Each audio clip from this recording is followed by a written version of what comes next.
Hi, Michael and Middleton here again, continuing on with the reading of my allegorical fiction novel, The Great Deep. And once again, I will give you a few seconds here to pause and read the back if this happens to be the first of these recordings you're running across. See if you want to check out the others. And all of my books, along with all of my wife's books, which currently I believe we have 20 out at the time of this recording, benefit directly Youth with a Mission Faith Harvest Helpers. I'll put relevant links in the descriptions. And I'm going to continue on the story with Chapter 5. Follow this link and find the previous chapters if you're interested. So, Chapter 5 of The Great Deep. The sun had already crept high into the sky by the time William awoke on Thursday morning. His little adventure in the middle of the night had taken a lot out of him. The first light of dawn would have awakened him, but he had drawn the curtains the night before. The room, which had once been occupied by his Uncle Don, was decorated in a rodeo theme. This included the heavy curtains, which were very effective at blocking out the morning light. They were made from several pairs of blue jeans previously worn by Charlie Davis, who was once a well-known professional rodeo star, who owned a few racehorses on the side. He had purchased 2 of these from the Thornton family ranch. William's Uncle Don was a big fan, so Charlie had donated several pairs of jeans for Mary to cut up and make into curtains for his room. William had heard this story from his uncle on many occasions, and although he didn't know who Charlie Davis was from Bugs Bunny, he still thought it was cool that his curtains had once been worn by someone famous. There were a few back pockets randomly distributed across the curtains, which William now found handy for holding pens and pencils and small toys and other miscellaneous items. William was disappointed when he rolled over to look at the clock and realized just how late it was. "I should have thought to set the alarm," he grimaced. Popping out of bed, he walked to the bathroom, brushed his teeth, got dressed, and decided to bypass the shower. His grandmother Mary was standing at the counter refilling her coffee cup as he entered the kitchen. She noticed William out of the corner of her eye and turned to greet him. "Hey there, good morning, boy. Slept a little late today, eh?" "Good morning, Grandma," William replied. "Yeah, well, one of your mice woke me up last night. Except, well, I don't think that it was a mouse exactly." "What do you mean, dear?" she asked. "Well," he began, "I only caught a real quick look at it as it ran out of the room. It looked a lot bigger than a mouse, though." William tilted his head and stared off into empty space as he struggled to recall the details of his nocturnal visitation. And, well, it didn't run exactly. It was more like a hop. "It hopped?" asked Mary with a hint of sarcasm. "Yeah, I think so. Sort of like a little kangaroo." "A kangaroo mouse?" he asked in a confused tone.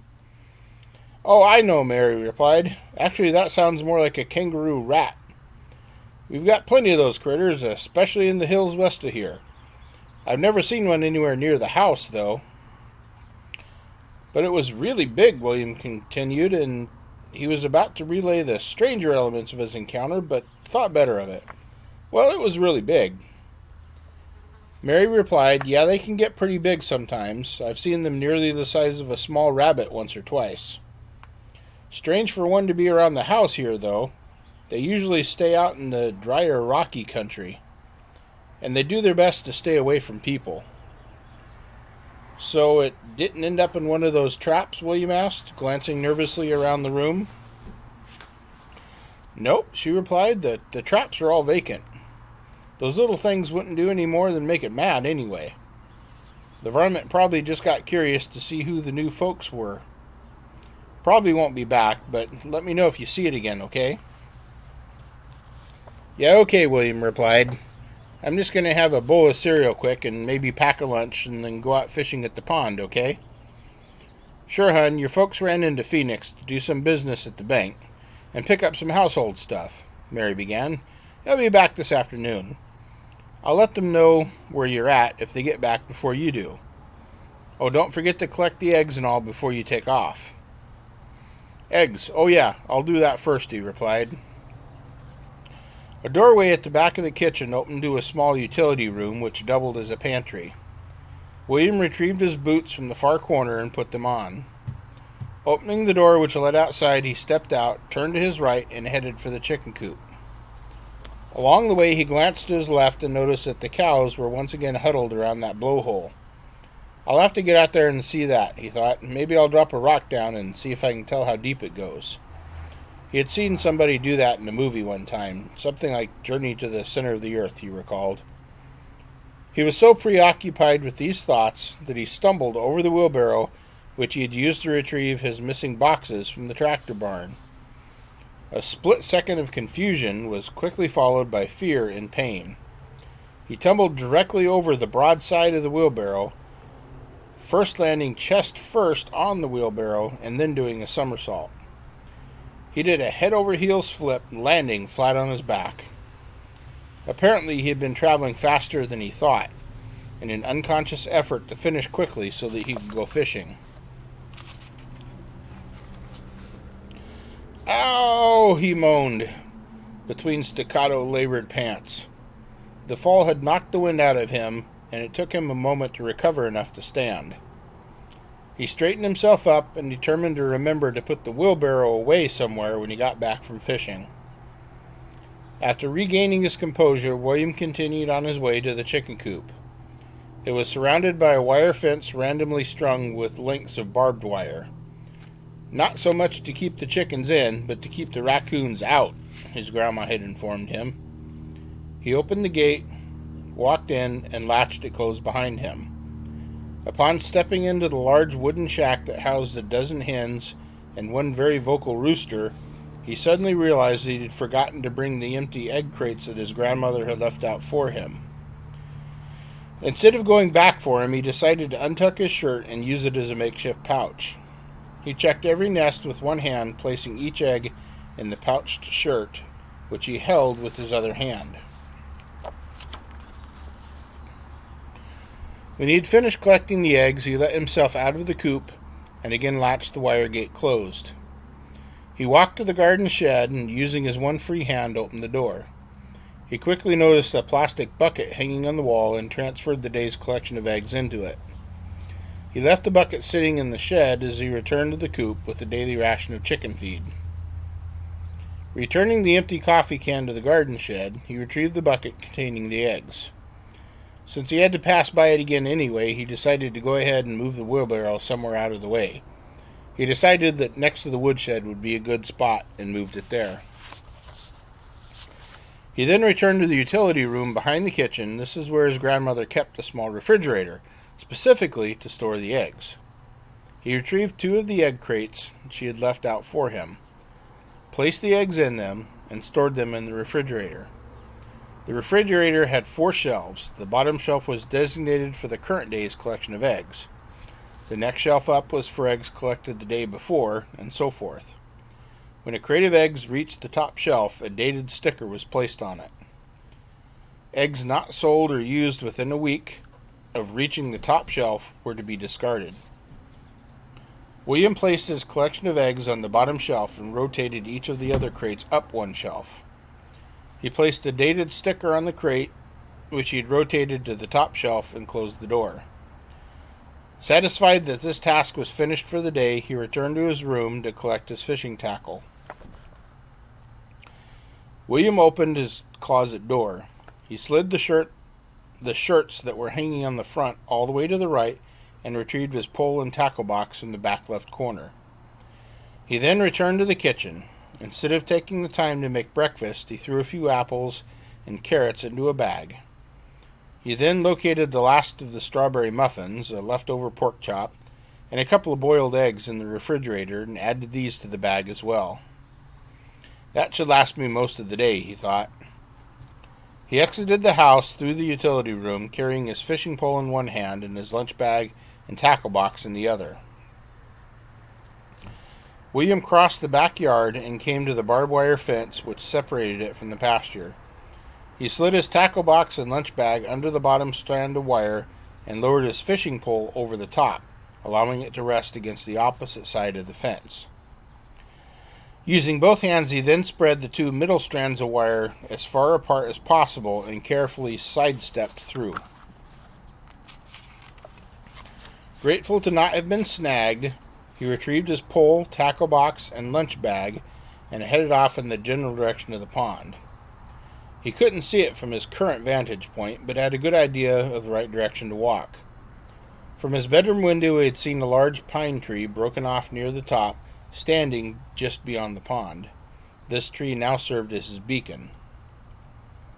The ground was rockier and more uneven than it looked to be from a distance, and William stumbled several times as he hurried along. Suddenly he recalled his grandmother's warning to watch out for cactus and decided to slow down. Cactus can easily be hidden by even short clumps of grass, she had warned. Watch your step and look before you sit. He also recalled his father telling him on many occasions that discretion is the better part of valor.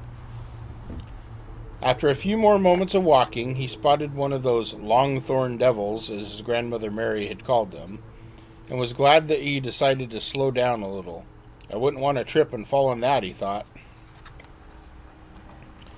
After nearly 20 minutes of walking, William finally came to the pond. It was somewhat more than 200 yards long and about 60 yards wide. Quite large. There were clumps of reeds and cattails here and there, somewhat thicker at the far end. Several trees and a few large bushes were scattered around the perimeter.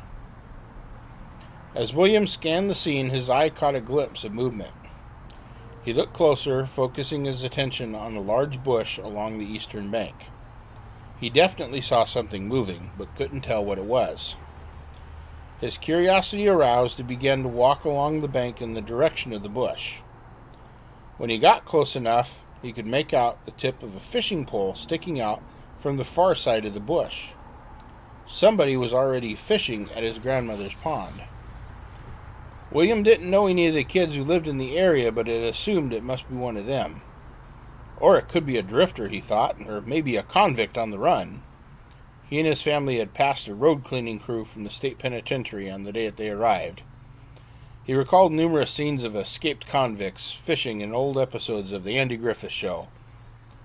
He kind of realized that this was a silly idea, but couldn't imagine who else would have the audacity to trespass on his grandmother's ranch. He decided that it would be best to get a look at whoever was hiding behind the bush before he got too close. He thought for a moment and came up with a plan. He'd toss a rock just close enough to whoever was on the other side of the bush to startle them. They would, William assumed, stand up to see what was going on. That way he could get a good look at this trespasser and still be far enough distant to make a clean getaway if they looked dangerous. And if it was just some kid who lived close by, well, he could claim that he hadn't seen them.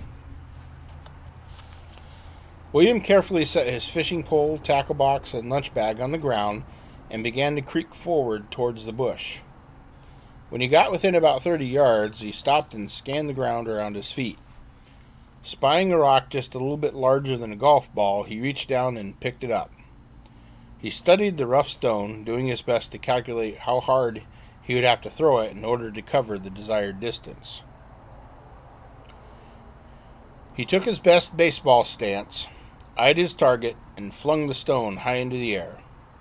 It whistled softly as it settled into a perfect arch. As William studied the stone's curved path, it soon became apparent that it was destined to fall short of where he had intended it to. Uh-oh, he thought through clenched teeth.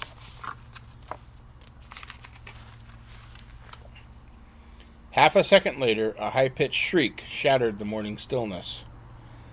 Holding the side of her face, a girl who looked about his age popped up from behind the bush. She was dressed in blue corduroy pants and a yellow shirt with frills on the sleeves and collar. She had cherry red hair and green eyes. Suddenly, it alarmed William that he was close enough to make out her eye color. There was obvious rage in her face, which intensified when her searching gaze found him. "Uh-oh," he said again. The red-haired girl pounced from behind the bush and began covering ground at a rate that seemed unreasonable for her stature. Uh-oh, William said one final time. I'm sorry, I'm sorry, I'm sorry, he pleaded as she approached. The girl retorted, Not as sorry as you're gonna be. In vain, William began, but I... He tried to dodge the girl's punch, but wasn't fast enough. It caught him squarely on the jaw, knocking him to the ground, as much out of shock as a physical force. Come on, stand up. I'm not through yet, the fiery vixen taunted. William had never hit a girl before, but now thought himself capable of it. He lunged forward, attempting to stand to his feet. Unfortunately, he slipped on a loose rock and fell backwards again. This time, he fell directly on top of a prickly pear cactus. "Ay-ya!" he screamed in pain and terror. He leapt to his feet with such vigor that he seemed to defy gravity, with 3 lobes of cactus firmly lodged in his posterior. He swung round like a dog chasing its tail in a vain attempt to see this new assailant, all the time whimpering in pain. The sight of this was simply too much for the red-headed girl. She dropped her fists and burst into laughter. "Shut up! Shut up!" William shouted in crimson-faced rage. You seem to have a little problem there," she snickered. William bit off another "shut up" as he gingerly reached back, attempting to dislodge his thorny assailant. This proved to be a fruitless effort. Even if he could see the cactus, it was firmly lodged, and he had no way of grabbing hold of it without injuring his hands. The humor of the situation having satiated her anger, the girl now actually felt sorry for William.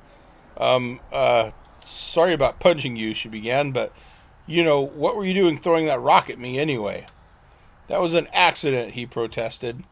"An accident?" she retorted. "That was pretty good aim for an accident," she continued, rubbing her cheek where the rock had struck her. "Well, you were trespassing," William began. "I saw your pole sticking up out there and thought that you might be an escaped convict or something. What are you doing on our land anyway?" Although he still didn't like moving here and leaving his friends behind, he thought that claiming ownership would reinforce his case. "I am no trespasser," the girl snipped. She was still snickering a bit at William's hopeless attempt to dislodge the cactus. "Grandma Mary told me I could fish here any time I wanted to." This caught William off guard. "Grandma? She ain't your grandma. She's my grandma." "Oh," she said, "you must be Billy. Your grandma, told me a couple of weeks ago that you and your folks are moving out here. My name's Sherry. I live just down the road, on Cottonwood Lane." "It ain't Billy, it's William," he protested. Glancing down at the cactus still protruding from his backside, she retorted, "I don't know. You look like a silly Billy to me." William snipped back. "Well, that hair of yours makes you look like you're topped off with a big cherry. How would you like me to call you Sherry Pie?" "It's Sharon Stewart," she said flatly. "Come over here and I'll help you with your little problem." She motioned for him to follow as she walked back towards the bush. "Come on, I've got a pair of pliers in my tackle box here." Drenched in humiliation, he shuffled along, following Sharon to where her tackle box sat at the pond's edge. She unlatched the top and flipped it open. Searching the various compartments, she located her needle-nose pliers. "Now just turn around and stand still," she began. "This won't take too long." The physical pain that William felt was nothing compared to the damage that was now being done to his ego. He slowly turned around, bit his lower lip, and stared up at the clouds. He winced hard as each of the 3 lobes of cactus were yanked away by Sharon. "Almost done," she continued. "There's a few loose needles left to get. There, that's about all I can see. If there's any left in your britches, you can use duct tape later on to get them out." William did his best to block out the mental picture that the last comment created. Well, thanks, I guess," he muttered. Still stinging a bit, he walked back and retrieved his fishing pole, tackle box, and lunch bag. He picked out a spot down the shore a ways from Sharon and decided to salvage what he could of this fishing trip. The spot he picked out was close enough to the thick patch of reeds and cattails at the far end of the pond that he figured that there would be some lunker bass hanging out nearby. He stared out over the water. Let's see, he thought. Fairly clear water, probably 6 or 8 feet deep. He set his tackle box down, opened it, and began picking through the neatly sorted compartments. He selected a 1/4 ounce black and yellow spinnerbait and attached it to his line. Bracing his foot against a large rock, he cast the line out as hard as he could, parallel to the outer edge of the reeds. Allowing the lure to settle slightly, he took up the slack in the line. When the line became taut, he jerked the pole slightly to start the lure's blade spinning and began to smoothly reel it in. Every so often, he twitched the line a bit. After several unproductive casts, he picked out a different spot and tried again. He tried reeling slower, it didn't help. He tried reeling faster, still no luck. Even changing to a different color of lure didn't help. He was considering trying a crappie jig or a grub when he heard Sharon calling to him from a spot near the bush. "Hey, spinners won't do any good this time of day. It's too hot. The big hogs are lazy when it's hot. Try the old worm and bobber. I've got worms if you need one." William shouted back at her, "It'll be a cold day down below before I let a girl tell me how to fish." William's ego took another big hit when she reached down and lifted up a stringer laden with 4 or 5 of the biggest bass he had ever seen. He turned away, pretending not to see. He opened his tackle box again and considered what to try next. While he was pondering this decision, he suddenly became aware of his hunger.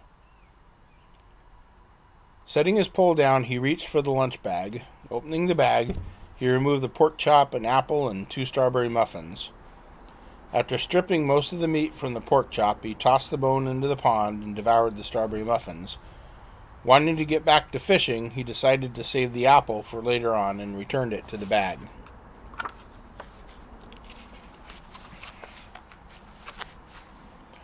He again turned his attention to the tackle box. He spotted a crawdad crankbait in the bottom of one compartment and thought, well, if they're hiding down deep in the weeds, this should get their attention. Removing the spinnerbait from his line, he returned it to the tackle box. He then picked up the crankbait, being careful to avoid the 2 large treble hooks. After adding a couple of split shot to make it dive deeper, he cast out next to the grouping of lily pads. His first cast proved fruitless, as did his second, but on the third cast, the line lurched hard and veered off to the right. "Woohoo! Fish on!" he hollered. He was quite pleased with himself when he noticed Sharon turn her head to watch. However, his pleasure diminished somewhat as he grabbed the bass by the gill plate and lifted it out of the water.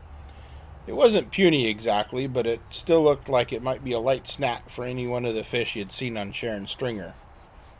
Well, at least I won't be skunked, he thought. He put the bass on his stringer, staked it in the ground, and plopped his catch into the water. He surveyed the scene again and decided to try down by the reeds one more time. Coming up empty, he retrieved all of his stuff and walked around to the far end of the pond. He continued on to a small boat dock about halfway down the opposite western shore. He fished there for the next hour and a half, catching 2 more small bass. After eating an apple and 2 more carrots, he moved a little further down the shore to where a large flat rock jutted out over the water. He stood on it to cast again. This time he got snagged on some submerged brush. "Ah, nuts," he said aloud. He tugged and jerked the pole to the left, to the right, high over his head. Still the lure held fast. The lure wouldn't budge.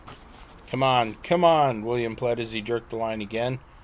This time it gave way, and losing his balance, he tumbled into the pond. Laughter filled the afternoon air as he stood up, sputtering, and waded back to shore.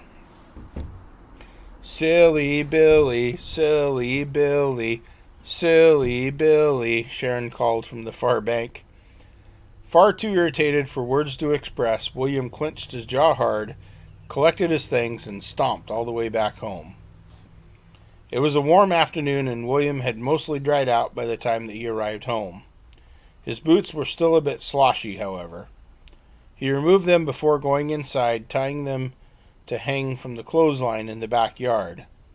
He also removed his socks and pinned them to the clothesline to dry as well. He then retrieved his fishing gear, his lunch bag, and the stringer of bass from where he had laid them and entered the house through the utility room door. He decided to store his fishing pole and tackle box in the utility room from then on and set them in the corner next to the door. The house was quiet when he entered the kitchen. His mom and dad had not arrived home yet, and his grandma had left a note saying that she was visiting a neighbor and would be back soon. After reading his grandmother's note, William set his 3 small bass in the kitchen sink and put the leftovers from his lunch bag away in the refrigerator. He then returned to the sink and removed the fish from the nylon twine stringer. Returning this to the tackle box in the utility room, he retrieved his fishing knife. It took him several attempts to then locate the kitchen cupboard containing the cutting boards. He set one down on the counter next to the sink and proceeded to scale and clean the fish. When he'd finished, he placed the fillets in a bowl of salt water, covered it with plastic wrap, and set it in the refrigerator. He then cleaned up his mess and returned the knife to the tackle box. By the time he'd had a chance to get to his room and change clothes, his parents were coming in the front door. His father greeted him as he entered the room. "Hey there, sport. Did you get out to the pond today?" "Yep," William replied. "Caught 3 bass." "Were they hogs?" his father asked. William replied, "Nah, more like fish sticks." His mother, Teresa, jumped in. "Ah, well, better luck next time, honey. I'll cook them up for dinner if you like." He replied, "Sure, Mom. They're in a bowl in the refrigerator." He was about to tell them about his grandmother's note when he heard the rattle, rattle, clink squeak of her wagon approaching. After dinner, William helped to do the dishes and took out the trash. Remembering his boots and socks out on the clothesline, he retrieved them before taking a shower and changing into his pajamas. He then read a little from his Bible and took a few practice shots on the pool table out in the game room. Looking up from the table, he spotted the tall bookshelf which stood in the far corner. He decided to look for a new book to read. He walked over to the shelf, clicked on the floor lamp which stood nearby, and began to peruse the literary offerings. There were scores of romance novels, all pretty much with Western themes, and yuck, he said. Continuing to browse, he discovered several Bible study books, a dozen or so books on history, a few books of poetry, several cookbooks, a small selection of science fiction novels, and what he assumed must be every Reader's Digest since the birth of Christ. He selected a science fiction novel, turned off the floor lamp, and returned to his room. The Beast Within. Sounds interesting, he thought. He opened his window a bit to let in the evening breeze and turned on the lamp, which stood on the nightstand next to his bed. After scanning the back cover of the book, however, he realized that he was more tired than he had thought. Being out in the sun most of the day had taken a lot out of him. He decided to start reading the book the next day. Clicking off the light, he yawned, stretched, and soon settled into a deep slumber. Somewhere in the wee hours of the morning, his slumber was disturbed. It was that sound again. Far too faint to awaken him under normal circumstances, the previous evening's encounter subconsciously triggered an exaggerated response. For a few seconds he was aware of what had woken him. Then, from the general direction of the kitchen, he heard scratch, scratch, thump, thump, thump. When he heard the snap of one of the traps, he sat up with a jerk. "Home run!" he said aloud. He heard a faint squeaking and the sound of a trap being dragged around the kitchen floor in a desperate frenzy. "Whoa, big mouse," he continued. Curiosity won out over sleep, and William found himself plodding towards the kitchen. As he drew close to the doorway, the room again grew quiet. He knifed his arm through the doorway, sliding it down the hall. With his fingers, he located the light switch, hesitated slightly, and then flicked it on. What appeared before William's eyes would haunt his dreams for many nights to come. Against the far wall stood what he assumed must be that famed kangaroo rat. It was indeed the size of a small rabbit. It stood on its hind legs like a kangaroo and had a long, skinny tail with a pronounced tuft of hair on its head, on the end.